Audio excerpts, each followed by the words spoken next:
Yeah, let's watch a little bit of YouTube right now. Okay. I am Toussaint Louverture. My name is perhaps known to you.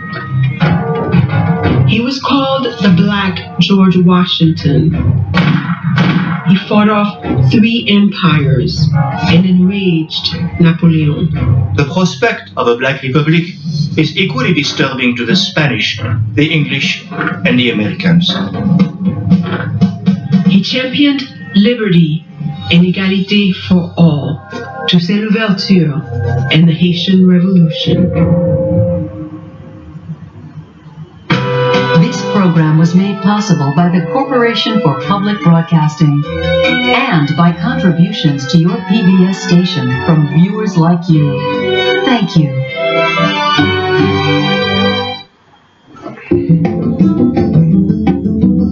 Haiti is always described as the poorest country in the Western Hemisphere. But during its height as Saint-Domingue, it was the richest place in the Americas. The thing about it, though, is that this richness was all rooted in slaves. Its wealth was based on human capital, on owning that human capital. All day, as long as the sun is shining, the men are bending over and swaying a machete at the foot of the sugarcane. The world as you know it disappears. Therefore you become an animal and you expect to live like an animal. The dominion of the master had to be absolute, but that absoluteness itself made the master into something other than human as well. Liberty, equality, fraternity, that was new for the world. Toussaint Louverture is the epitome of humanity. He realized early on that the condition he was in was totally insufferable. Toussaint Louverture recruited about 3,000 to 4,000 people, trained them, and they fought the French, the British, and the Spanish army for 12 years.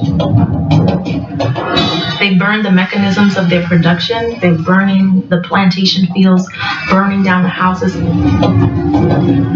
It was a wholesale massacre on a really, really enormous scale. It was big, major payback time.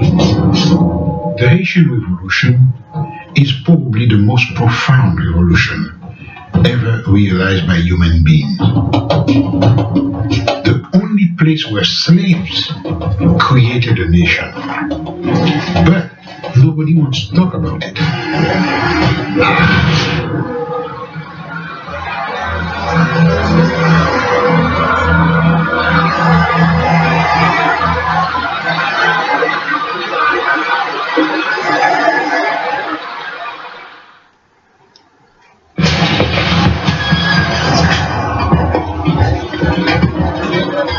In the summer of 1789, when Haiti was still the dormant colony of Saint-Domingue, it was France that grabbed the world's attention. Parisian mobs rioted against the French king and against their own desperate poverty. Chanting slogans for liberty, equality, and brotherhood, they sparked a revolution that would fill history books for centuries to come. The trick about the French Revolution was that it meant a lot of different things to a lot of different people.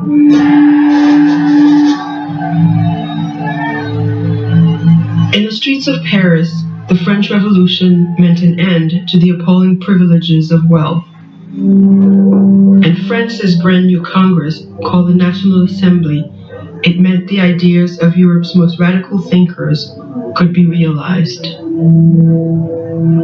Nobody knows exactly what's going to come out of it, but just the idea of having rights, right? The idea that all people have rights, that those rights are inherent. This was something that obviously philosophers had written about before, but during the course of the French Revolution, it was written down in a text called the Declaration of the Rights of Man. It's a dangerous idea because the society is based on inequality. That's what makes it work. Because it was not supposed to work for everybody. It was supposed to work for a minority.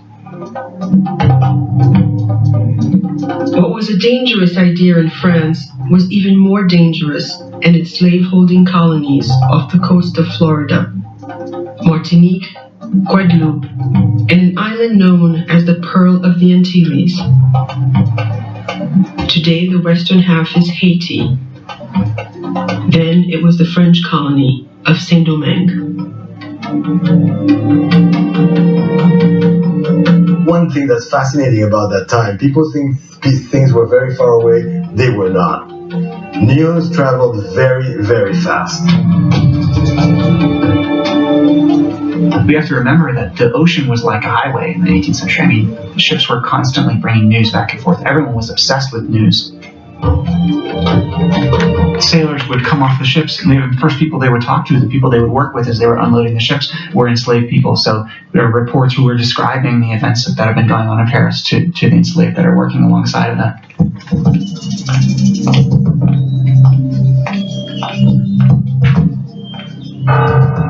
Few intended colonial slaves should take democratic ideas to heart. Far too much was at stake. Sugar greased the wheels of the 18th century economy, and Saint-Domingue was the sugar capital of the world.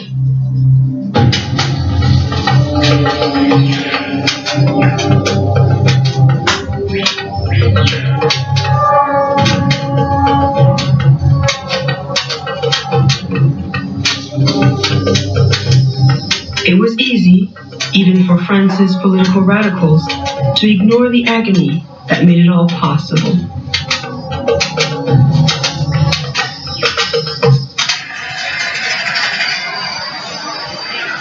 The leaves of the sugarcane are just like minuscule saw. If they cut you, you may not even see it. But when you perspire, the sweat gets in it and it burns. In the roots, there are ants. They bite.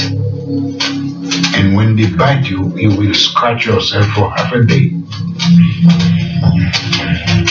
If the worker refuses to work, well, there is a law which you just shoot him. That's all.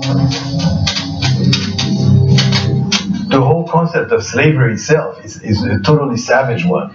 The French, they brought it down to science.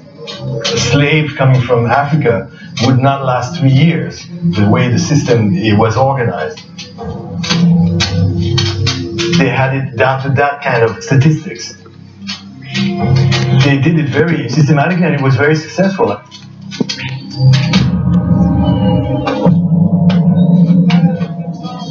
Slavery in Saint-Domingue succeeded too on a foundation of relentless terror. Slave owner Stanislas Saint-Fouage explained it as rational management. Slow punishments make a gradual impression than quick or violent ones. Rather than 50 lashes administered in 5 minutes, 25 lashes of the whip administered in a quarter of an hour. This is far more likely to make an impression.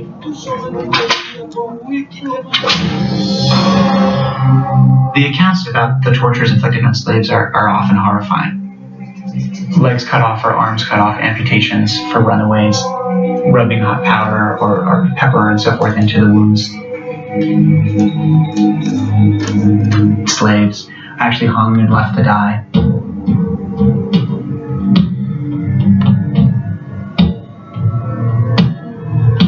You can kind of imagine that this kind of world in which essentially human life was given so little value that these tortures were kind of refined to this incredible cruel effect. Despite the brutal tools of control, some blacks managed to escape slavery. Many had been born free, fathered by white planters.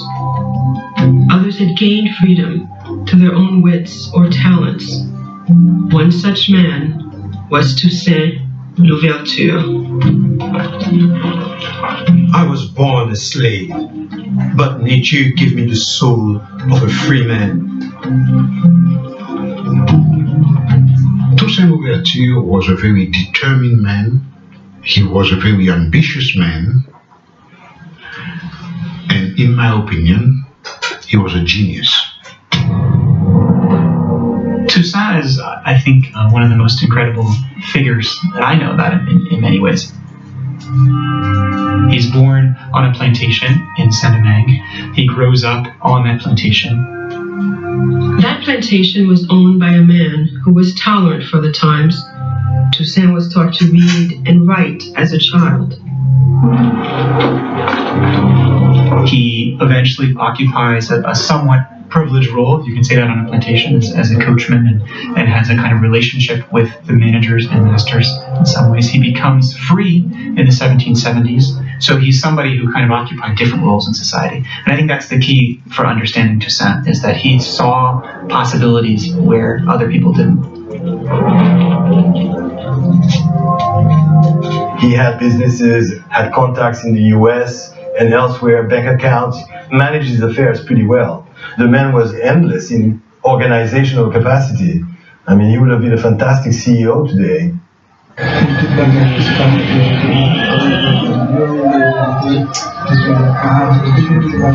Toussaint didn't record his first reaction to the revolution in France, but his fellow free Saint-Domingueans, the white colonials, and the mixed-race population were transfixed.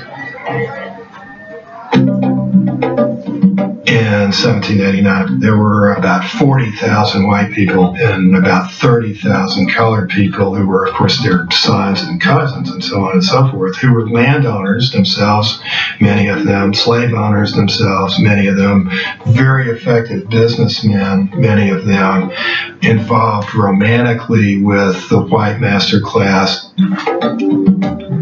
One of the things that's important to remember about Haiti and race is it wasn't simply black and white.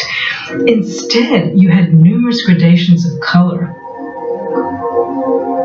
One historian went so far as to give 110 categories of color, from absolute black to absolute white. And to each combination he gave a name: mulatto, quadroon, Mameluke. And what he was accounting for was the drops of black blood. Whites hoped for more control over the colony's governance, but the colony's mixed-race population hoped for more fundamental changes. They had been born free, but not equal. They had to show physical respect for the white. Stand up when they are in presence of a white, call them Mr. or whatever title they wanted to have. It was not easy for them, and that's exactly why they were the first one, before the blacks, they were the first one to ask for equality. The mixed-race population of Saint-Domingue decided their chance had come in 1791. They sent a petition to France's new government asking for the rights of citizenship. This is a powerful message to have been taking place in a society that was explicitly organized on inequality. It's like dynamite.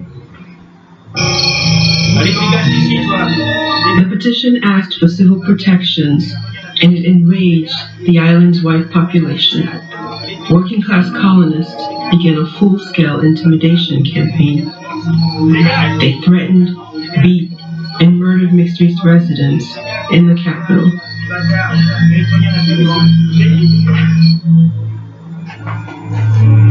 But the petition met a different reception back in Paris. The new breed of delegates in the National Assembly issued a landmark decree.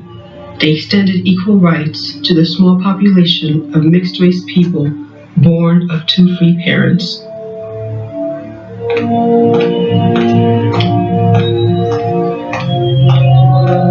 Despite the reform's limited extent, the governor of Saint-Domingue refused to obey. Colonial whites felt profoundly betrayed. Some, such as a planter's wife named Madame de Ouvray, began discussing radical thoughts of their own. The National Assembly is committed to destroying our lives as masters, so much so that secession from France might be necessary. The slave owners of America, I hope, will band together to stop this contagion of liberty.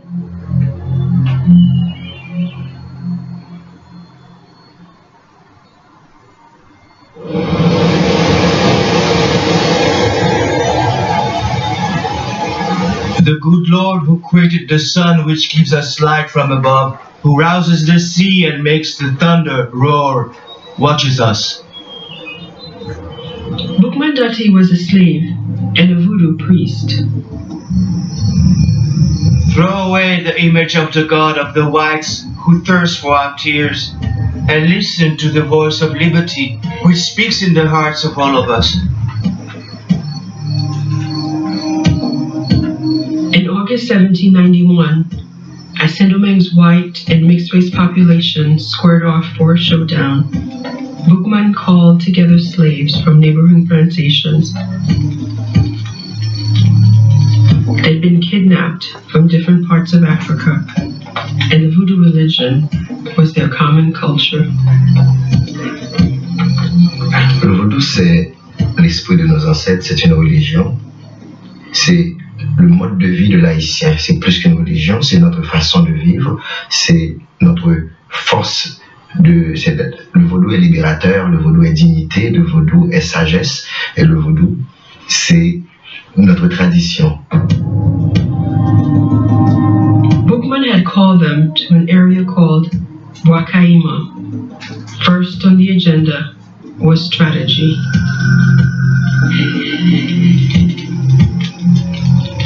That ceremony of Wakaima is the first Haitian Congress, the beginning of the revolution.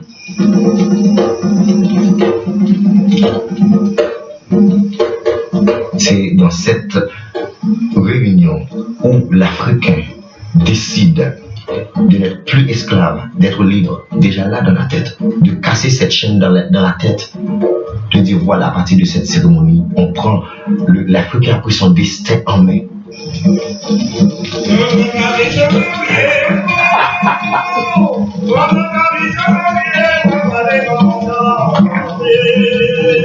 Haitian tradition says the slaves of Saint-Domingue planned that night to revolt. They timed their uprising to start on multiple plantations in 2 weeks' time. And they swore each other to secrecy. There can be no peace for black people if white people and other peoples and exist drunk the in the blood. same planet or universe.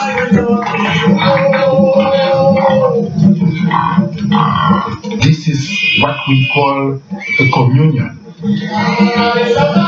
Communion that to keep what you have heard, what you have said to themselves. The God of the white man calls him to commit crimes. Our God orders revenge. He will direct our hands. He will aid us.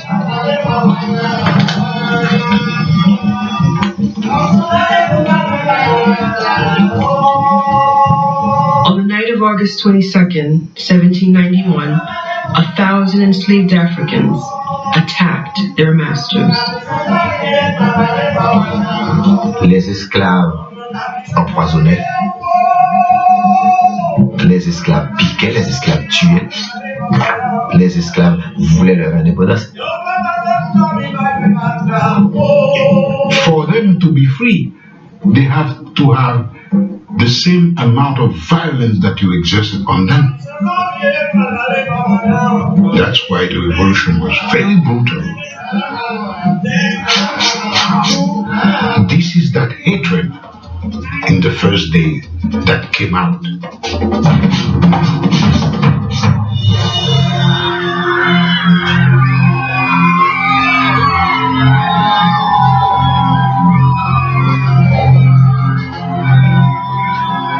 The rebel numbers grew from 1,000 to 20,000 as newly liberated slaves burned cane fields and refineries in order to destroy the system that it enslaved them. Okay. What's going on? Christmas around the corner. I just want to like getting some presents for members of my family. My brothers Danny, Dennis, Derek, and my sister Sheila.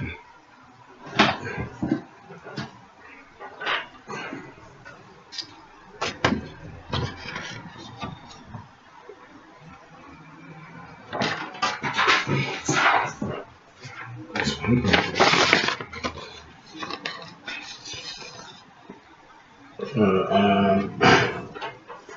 Let's see, £50 each, which should cost £2 for Christmas present this year. Oh, football nearly starting. Liverpool versus Manchester United. Check out some of that shit. Okie dokie. Okay. Yeah.